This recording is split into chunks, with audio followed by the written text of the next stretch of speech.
السلام علیکم ورحمۃ اللہ۔ کل سے ایک سوشل میڈیا پر شور ببا ہے۔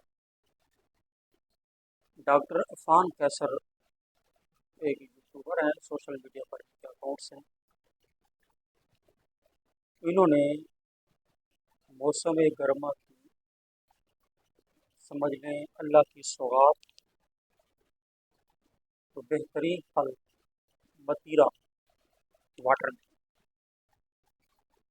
اس کے بارے میں منفی باتیں کی ہیں اور کہا ہے کہ اس میں ٹیکے لگا کر سرخ کیا جا رہا ہے، لال کیا جا رہا ہے، اس کا نقصان ہے وغیرہ وغیرہ۔ ڈاکٹر صاحب نے یہ جو بات کی ہے، میں بالکل یا ان کی نفی نہیں کرتا، سیدھا سیدھا کہیں کہیں ایسا ہو بھی سکتا ہے، مگر امکان بہت کم ہے۔ اس کی وجہ یہ ہے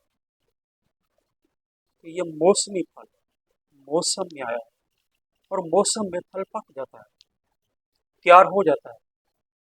آپ بے موسم پھل جو آتے ہیں موسم سے 2 مہینے پہلے آ جاتا ہے، موسم ختم ہونے کے مہینہ 2 مہینہ بعد آ جاتا ہے، تو پھر اس میں کیمیکل وغیرہ کی ملاوٹ کا سوچا جا سکتا ہے، سمجھا جا سکتا ہے، مگر اب تو اس طرح کی صورتحال نہیں۔ ڈاکٹر صاحب آپ ایسا کریں، کسانوں کا نقصان نہ کریں، کسانوں کی فصلوں کے بارے میں الٹی سیدھی باتیں نہ کریں، پھلوں کے بارے میں نہ کریں۔ آپ کا کام ہے بلاگنگ کرنا،